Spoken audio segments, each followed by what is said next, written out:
సంతృప్తి అనే ఒక పెద్ద మత్తులో మనందరం బ్రతుకుతున్నాం. చాలామంది ఏంటంటే 25 సంవత్సరాలకే మానసికంగా చనిపోతారు. ఆ తర్వాత ఒక 85 సంవత్సరాలకో 95 సంవత్సరాలకో శారీరకంగా చనిపోతారు. మీరు కూడా ఆ లిస్ట్లో ఉన్నారో లేదో ఒకసారి ఆలోచించుకోండి. పొద్దున్నే లేవటం, ఆఫీస్కి వెళ్ళటం, మళ్ళీ రాత్రికి వచ్చి ప్రశాంతంగా పడుకోవటం, అదే పాత జీవితం, అదే పాత కంఫర్ట్ జోన్. ఆ కంపు కొట్టే జీవితాన్ని పట్టుకొని దాన్నే సేఫ్టీ అనుకుంటారు. నిజమేంటంటే ఒక చోట ఆగిపోవటం కంటే పెద్ద క్రైమ్ అనేది మరొకటి ఉండదు. ఒక అడవిలో గొర్రెలు ఉన్నాయనుకోండి, వాటిని ఒకే మైదానంలో అలా వదిలేస్తే ఏం జరుగుతుందో తెలుసా? అవి నేల మొత్తాన్ని నాశనం చేస్తాయి. అక్కడే మలమూత్ర విసర్జనలు చేస్తాయి. మళ్ళీ ఆ గడ్డిలోనే తింటాయి. చివరికి క్రిమి కీటకాలు చేరి రోగాల బారిన పడి చచ్చిపోతాయి. ఈరోజు సొసైటీలో మెజారిటీ జనాలు చేస్తున్నది ఇదే. ఒకే ఉద్యోగం, ఒకే రకమైన అలవాట్లు, ఒకే పాత స్నేహితులు, గత 5 ఏళ్లుగా ఒకే వ్యక్తి మీద కోపం, గత 20 ఏళ్లుగా భుజం మీద మోస్తున్న ఒకే పాత బాధ. ఆ కంపులోనే జీవిస్తూ దాన్నే మీ ప్రపంచం అనుకుంటున్నారు. దీన్నే యుక్తేశ్వర్ గిరి గారు భ్రమ అంటారు. ఇది ఒక పెద్ద మానసిక జబ్బు. మార్పు అంటే మీకు భయం, కొత్త ప్రదేశానికి వెళ్లాలంటే భయం, కొత్త నిర్ణయం తీసుకోవాలంటే వణుకు. మీ కంఫర్ట్ జోన్ అనే ఒక చిన్న గుంటను తవ్వుకొని అందులోనే పడుకొని ఇదే నా స్వర్గం అని చెప్పేసి కలలు కంటూ ఉంటారు. కదలటానికి సోమర్తనం, మారటానికి బద్ధకం. కానీ బయట ప్రపంచానికి మాత్రం ఏదో పొడి చేస్తున్నట్లు బిల్డప్ ఇస్తూ ఉంటారు. మీరు నిజంగా బ్రతికే ఉన్నారా, లేక కేవలం శ్వాస మాత్రమే తీసుకుంటున్నారా? ఒకసారి అద్దం ముందు నిలబడి మీ కళ్ళల్లోకి మీరు చూసి ఈ ప్రశ్న వేసుకోండి. సమాధానం మీకే దొరుకుతుంది. మీరు ఇంకా ఆ పాత గుంటలోనే కూర్చొని ఏదో ఒక రోజు అద్భుతం జరుగుతుందని ఎందుకు ఎదురు చూస్తున్నారు? నిజమేంటంటే ఈ అద్భుతాలు జరగవు.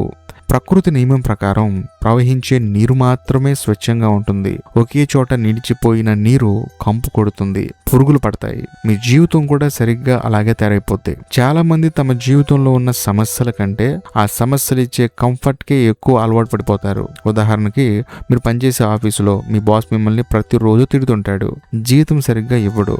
అయినా సరే మీరు ఆ ఉద్యోగాన్ని మాత్రం వదిలిపెట్టరు. ఎందుకో తెలుసా? కొత్త ఉద్యోగం వెతకాలంటే భయం, కొత్త పరిసరాలు ఫేస్ చేయాలంటే సోమరతనం. ఆ తిట్లే అలవాటైపోయి దాన్నే మీ లైఫ్ అనుకుంటారు. యుక్తేశ్వర్ గిరి గారు ఒక మాట అనేవారు, మానవుడు తన అజ్ఞానాన్ని ఒక కవచంలా ధరిస్తాడు. అంటే మీకు సమస్య ఉందని మీకు తెలుసు, మారాలని మీకు తెలుసు, కానీ మారటానికి కావాల్సిన రిస్క్ మాత్రం తీసుకోరు. ఎందుకంటే అలా తీసుకోవడానికి మీ అహంకారం, ఆ తర్వాత మీ భయం, ఈ రెండు ఒప్పుకోవు. మీ ప్రయాణంలో మీకంటూ ఎదురుగా ఒక పెద్ద గోడ కనిపిస్తున్నా సరే దాన్ని పగలగొట్టుకుని బయటికి వెళ్లకుండా అలా నిలబడి చూస్తూ ఉంటారు తప్ప వేరే మార్గం మాత్రం వెతుక్కోరు. మీరు మారనంత కాలం మీ చుట్టూ ఉన్న ప్రపంచాన్ని నిందించే హక్కు మీకు లేదు. 20 ఏళ్ల క్రితం ఎలాంటి పిచ్చి సమస్యలతో ఏడ్చారో ఈ రోజు కూడా అవే సమస్యలతో ఏడుస్తున్నారంటే తప్పు మీ చుట్టూ ఉన్న వాళ్ళది కాదు. తప్పు 100కి 100% మీదే. ఎందుకు ఈ తిరోగమనం? ఎందుకు మీరు ఆ కంపు కొట్టే బురదలోనే ఇరుక్కుపోతున్నారు? దీనికి అసలు కారణం మీ మైండ్ సెట్. యుక్తేశ్వర్ గిరి గారు హ్యూమన్ సైకాలజీని చాలా లోతుగా విశ్లేషించారు. మనిషిని బంధించేది బయట ఉన్న ఇనుప గొలుసులు కాదు, లోపలున్న మానసిక బంధనాలు. దానికి మొదటి కారణం మాయాలోకంలో బ్రతకటం. మీకు ఒక భ్రమ ఉంది, నా జీవితాన్ని ఎవరో వచ్చి ఉద్ధరిస్తారు అని. మీరు ఏ రిస్క్ తీసుకోరు, కానీ మీ లైఫ్ మాత్రం మారిపోవాలి. ఈ ప్రకృతిలో ఏది ఊరికే రాదు, ఏది ఊరికే జరగదు కూడా. బద్ధకాన్ని నమ్ముకున్న వాడికి నిశ్చలత్వం తప్ప ఏమీ మిగలదు. ఇంకా రెండో కారణం అహంకారం మరియు పాత ఆలోచనల అంటువ్యాధి. మీరు కొత్త విషయాలు నేర్చుకోవడానికి సిద్ధంగా లేరు. నాకంతా తెలుసు అనే గుడ్డి నమ్మకంలో బ్రతుకుతున్నారు. మీకంటే వయసులో చిన్నవాడు లేదా జీవితం అనుభవం ఉన్నవాడు ఒక మంచి మాట చెబితే దాన్ని వినండి. అలా కాకుండా నా అహంకారం దెబ్బతింటుంది అంటే మాత్రం మిమ్మల్ని ఎవడూ మార్చలేడు. పాత అలవాట్లు, పాత సిద్ధాంతాలని పట్టుకొని వేలటంలో ఉన్నంత కంఫర్ట్ కొత్తగా ఆలోచించడంలో ఉండదు. ఎందుకంటే కొత్త ఆలోచన వస్తే మీ పాత అహాన్ని చంపుకొని బ్రతకాల్సి వస్తుంది కాబట్టి. ఇంకా మూడో కారణం తప్పుడు స్నేహాలు, బలహీనమైన పరిసరాలు. మీ చుట్టూ ఉన్న జనాలు ఎలాంటి వాళ్ళో ఒకసారి చూసుకోండి. ఉదయం నుంచి రాత్రి దాకా కేవలం కంప్లైంట్స్ చేసేవాళ్ళు. అంటే లైఫ్ మీద నాకు అది లేదు, ఇది లేదు, ఏం చేయాలో, ఎక్కడ ఉండాలో నాకు అర్థం కావట్లేదు అని చెప్పేసి అలా కంటిన్యూస్ గా కంప్లైంట్ ఇచ్చేవాళ్ళు. లేకపోతే పక్క వాడి మీద గాసిప్స్ మాట్లాడేవాళ్ళు, నెగిటివిటీని స్ప్రెడ్ చేసేవాళ్ళు. ఇలాంటి వాళ్ళందరి మధ్య మీరు కూర్చుంటే కనుక ఖచ్చితంగా మీరు జీవితంలో ఎదగరు. మీకు పదును పెట్టే స్నేహితుడు ఒక్కడైనా ఉన్నాడా? మిమ్మల్ని తట్టి నిద్రలేపే పరిసరాలు మీ చుట్టూ ఉన్నాయా లేవా? ఎందుకంటే మీకు కూడా అలాంటి సోమరి గుంపులో ఉండటం ఇష్టం. బాధ కలిగినా సరే ఆ గుంపులోనే ఉంటే మీకు సానుభూతి వస్తుంది. మీ తప్పులు అక్కడ కనిపించవు, మీ తప్పులు మీకు ఎవ్వడు చెప్పడు. సో ఇదే మీ పతనానికి అసలైన కారణం. మానసిక శాస్త్రంలో దీనికి ఒక పేరుంది, విక్టిమ్ మెంటాలిటీ. అంటే బాధితుడి మనస్తత్వం. నాకు అన్యాయం జరిగిపోయింది, నా జాతకం బాగోలేదు, నా చుట్టూ ఉన్న వాళ్ళను తొక్కేస్తున్నారు, ఇలాంటి సాకులు చెప్పుకోవడంలో మనుషులు ఒక వింతైన ఆనందాన్ని పొందుతారు. ఎందుకంటే తప్పు నాదే అని ఒప్పుకుంటే బాధ్యత తీసుకోవాల్సి వస్తుంది. బాధ్యత తీసుకోవాలంటే కష్టపడాలంటే ఫస్ట్ మారాలి. యుక్తేశ్వర్ గిరి గారు తన శిష్యులకు ఎప్పుడూ ఒక ప్రాథమిక సత్యాన్ని బోధించేవారు. ఈ విశ్వం ఒక అద్దం లాంటిది. మీ లోపల ఏముందో బయట అదే కనిపిస్తుంది. మీ లోపల బద్ధకాన్ని భయాన్ని పెట్టుకొని బయట అద్భుతమైన అవకాశాల కోసం వెతికితే ఎలా దొరుకుతాయి? మీ మైండ్ ఒక పాత తుప్పు పట్టిన రేడియో లాంటిది. దాంట్లో ఎప్పుడు ఒక నెగిటివ్ స్టేషన్ వస్తూ ఉంటుంది. మీరు ఆ ట్యూనర్ని మార్చరు, కానీ పాటలు మాత్రం అద్భుతంగా రావాలని కోరుకుంటారు. నిజమేంటంటే ఈ లోకంలో ఎవరు మిమ్మల్ని బంధించలేదు. మిమ్మల్ని మీరే ఒక చీకటి గదిలో బంధించుకొని తాళం చేతిలో పెట్టుకొని బయట ఎవరో వచ్చి తలుపులు తీస్తారని చెప్పేసి ఏడుస్తూ ఉంటారు. ఆఫీస్లో మీ బాస్ మిమ్మల్ని వాడుకుంటున్నాడో లేదా మీ బంధువులు మిమ్మల్ని తక్కువ చేసి చూస్తున్నారో దానికి కారణం వాళ్ళు కాదు. వాళ్ళు అంత వాడుకుంటున్నా, వాళ్ళు మిమ్మల్ని అంత బ్లేమ్ చేస్తున్నా మీరు అక్కడ అలా ఉండిపోవడమే మీరు చేస్తున్న తప్పు. మిమ్మల్ని మీరు మార్చుకోవడానికి, ఆ స్థలాన్ని వదిలి వెళ్ళడానికి మీకున్న భయమే అసలైన సమస్యకి కారణం. ఈ నరకం నుంచి బయటపడటం ఎలా? ఆ మత్తుని వదిలించుకోవడం ఎలా? దీనికి ఒకటే మార్గం, తీవ్రమైన ఆత్మ పరిశీలన మరియు నిర్దాక్షిణ్యమైన చర్య. యుక్తేశ్వర్ గిరి గారు ఎప్పుడు ఒక ప్రాక్టికల్ ఫిలాసఫీని నమ్మేవారు. కేవలం కళ్ళు మూసుకుని జపం చేస్తే సరిపోదు, కళ్ళు తెరిచి లోకాన్ని చూస్తూ కర్మ చేయాలి. అలా చేయాలంటే మీరు కొన్ని అడుగులు వేయాలి. అందులో మొదటి అడుగు నిజాయితీగా ఒప్పుకోవడం. మీరు ఎక్కడ ఇరుక్కుపోయారో ఆ నిజాన్ని ముందే అంగీకరించండి. అవును, నా జీవితం కంపు కొడుతుంది, నేను బద్ధకంలో ఉన్నాను అని మీకు మీరు బ్రూటల్ హానెస్ట్ గా చెప్పుకోండి. సమస్యను గుర్తించడమే సగం పరిష్కారం. షాపింగ్ మాల్ కి వెళ్ళినప్పుడు మీకు పొరపాటున క్యాషియర్ ఎక్కువ డబ్బులు ఇస్తే దాన్ని సైలెంట్ గా జేబులు వేసుకోవడం కాదు నిజాయితీ.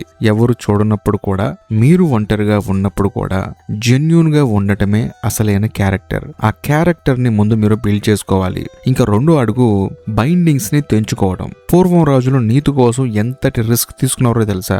నిజమైన యోగులు, సాధకులు తమ ఆత్మగౌరవాన్ని, నీతిని కాపాడుకోవడానికి ప్రాణాలు సైతం లెక్క చేసేవారు కాదు. వాళ్ళని సింహాలు ఉండే గుహలో పడేసిన, అగ్నిగుండంలో నెట్టేసినా సరే తల వంచకుండా నిలబడేవారు. మీ జీవితంలో కూడా అలాంటి అగ్నిగుండాలు వస్తాయి. సరిగ్గా ఆ కష్టకాలంలోనే మీ లోపల ఉన్న అసలైన మనిషి బయటపడతాడు. పాత బంధాలు, తప్పుడు స్నేహాలు మిమ్మల్ని కిందకి లాగుతుంటే వాటిని నిర్దాక్షిణ్యంగా వదిలేయండి. ఇక మూడో అడుగు మేఘం కదిలినప్పుడు కదలడం.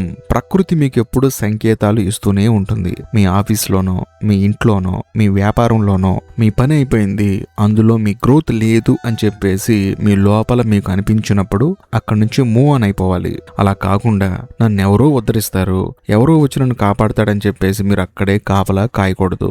ధైర్యంగా మీరు మీ అడుగులు వేయండి. అక్కడ సవాళ్లుంటాయి, కానీ ఆ సవాళ్లే మిమ్మల్ని పదును పెడతాయి. మీకు తెలుసో లేదో చాలా మందికి మంచి పని చేయాలనే ఆలోచన ఉంటుంది, కానీ దాన్ని అమలు చేయడానికి క్యారెక్టర్ ఉండదు. నిజమేంటంటే నీతిగా బ్రతకడం అనేది ఒక లగ్జరీ కాదు, అదొక కనీస బాధ్యత. నువ్వు సరైన పని చేస్తున్నప్పుడు ఫలితాన్ని గురించి ఆందోళన చెందాల్సిన అవసరం లేదు. ఫలితాలు వెంటనే రాకపోవచ్చు, కానీ ప్రకృతి ఎవరికి అప్పు ఉంచుకోదు. యుక్తేశ్వర్ గిరి గారు ఒక అద్భుతమైన ఉదాహరణ చెప్పేవారు. ఒక యోగి జైల్లో ఉన్నా సరే ఆ జైలు అతన్ని బంధించలేదు, ఎందుకంటే అతని ఆత్మ స్వేచ్ఛగా ఉంటుంది. కానీ ఒక అజ్ఞాని రాజభవనంలో ఉన్నా సరే వాడు తన సొంత అహంకారంతో, భయంతో బందీగా ఉంటాడు. మీరు కూడా మీ బంధకాల జైలు నుంచి బయటికి రావాలి. అవసరమైతే ఆ అగ్నిగుండంలోకి దూకడానికి సిద్ధంగా ఉండాలి. ఎందుకంటే మీ జీవితంలో వచ్చే అతిపెద్ద కష్టాలే మీ లోపల ఉన్న శక్తులను నిద్రలేపుతాయి. సింహాల గుహ లాంటి పరిస్థితులు ఎదురైనప్పుడు భయపడి కిటికీలు మూసేసుకుంటారు దాచుకోవడం కాదు. ధైర్యంగా కిటికీలు తెరిచి మీ పని మీరు చేసుకోవాలి, లేకపోతే చూసుకోవాలి. సింహాల నోళ్లు మూసే శక్తి మీ లోపల ఉన్న సత్యానికి ఉంది.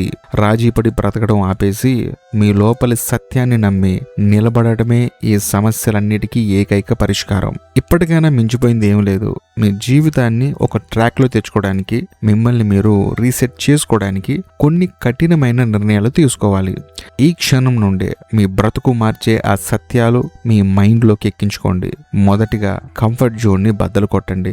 రోజు ఉదయాన్నే లేచి అదే పాత కంపు కొట్టే ఆలోచనలతో మీ డేని స్టార్ట్ చేయకండి. మీ మైండ్కి కొత్త టార్గెట్స్ ఇవ్వండి. ఏదైనా కొత్తగా నేర్చుకోవడానికి ప్రయత్నించినప్పుడు మొదట్లో భయం వేస్తుంది, ఆ తర్వాతే కాన్ఫిడెన్స్ వస్తుంది. కానీ మీరు భయం వేసినప్పుడు వదిలేస్తే కాన్ఫిడెన్స్ వచ్చే రోజుని మీరు పోగొట్టుకోవాల్సి వస్తుంది. కాబట్టి మీ రోజుని కొత్తగా స్టార్ట్ చేయండి. అంతేకాకుండా ఒకే చోట కూర్చొని మన వయసు అయిపోయిందని చెప్పేసి మిమ్మల్ని మీరు తక్కువ చేసుకొని కాలక్షేపం చేస్తూ ఏదో జీవితాన్ని గడిపేయకండి. వయసుకి ఆలోచనలకి అసలు సంబంధం లేదు. ఎందుకంటే వయసు అనేది పెరుగుతూ ఉంటుంది, ఆలోచనలు అనేవి అప్డేట్ అవుతూ ఉంటాయి. సో అప్డేటెడ్గా ఉండండి. ఎలాగంటే నిరంతరం ప్రవహించే నదిలా మీ జీవితాన్ని మార్చండి. రెండవది, పరిసరాలు క్లీన్ చేసుకోండి. మిమ్మల్ని వెనక్కి లాగే ప్రతి తప్పుడు స్నేహాన్ని, నెగిటివిటీ స్ప్రెడ్ చేసే ప్రతి గుంపుని మీ జీవితం నుంచి నిర్దాక్షిణ్యంగా కట్ చేయండి. ఎప్పుడు ఏడుస్తూ సాకులు చెప్పే వాళ్ళ మధ్య ఉంటే మీరు కూడా వాళ్ళలాగే మిగిలిపోతారు. మీకు పదును పెట్టే పరిసరాలను వెతుక్కోండి. అలాంటి పరిసరాలు దొరక్కపోతే ఒంటరిగానైనా నడవండి తప్ప ఆ పనికి రాని గొర్రెల మందులో మాత్రం చేరకండి. ఒంటరితనం అనేది మీ మీద మీకు మరింత క్లారిటీనిస్తుంది. ఇక మూడోది, కర్మను నమ్మండి. ఫలితాన్ని విశ్వానికి వదిలేయండి. మీ చేతుల్లో ఉన్న పనిని 100% పర్ఫెక్ట్గా చేయండి. మీ కంట్రోల్లో లేని ఫలితం గురించి అస్సలు ఆలోచించకండి. మీరు మంచి పని చేస్తున్నారు కాబట్టి లోకం మిమ్మల్ని నెట్టేయచ్చు, మీ స్నేహితులు మిమ్మల్ని చూసి నవ్వుకోవచ్చు. కానీ గుర్తుంచుకోండి, మీరు నీతిగా ఉంటే ఆ భగవంతుడు, ఆ తర్వాత ప్రకృతి ఎప్పుడూ మీకు తోడుగానే ఉంటాయి. చివరగా, మీ క్యారెక్టర్ మాత్రం వదులుకోకండి. నిజమేంటంటే ఈ క్షణంలో మీరు తీసుకునే ఒక ధైర్యవంతమైన నిర్ణయం మీ రాబోయే 30 ఏళ్ల జీవితాన్ని మార్చేస్తాయి. కాబట్టి సాకులు వెతకడం ఆపేసి బాధ్యత తీసుకోండి. మీ జీవితాన్ని అద్భుతంగా మార్చుకోండి. మీరు నిజంగా బాధ్యత తీసుకుంటాను అనుకుంటే మాత్రం తీసుకుంటాను అని కామెంట్ చేయండి. ఎందుకంటే మార్పు అనేది అవసరం. అది వాళ్ళ కోసం వీళ్ళ కోసం కాదు, మన జీవితాన్ని మార్చుకోవడానికి మార్పు అవసరం. కాబట్టి మీరు నిజంగా మారుతారు అనుకుంటే మాత్రం కామెంట్ చేయండి. మీ కామెంట్ కోసం వెయిట్ చేస్తూ ఉంటాను. ఈ వీడియో కనుక మీకు నచ్చినట్లయితే ఖచ్చితంగా లైక్ చేయండి, షేర్ చేయండి. అంతేకాకుండా ఇప్పటికీ మీరు మన ఛానల్ని సబ్స్క్రైబ్ చేసుకోకపోతే దయచేసి సబ్స్క్రైబ్ చేసి బెల్ ఐకాన్ ప్రెస్ చేయండి. బాయ్.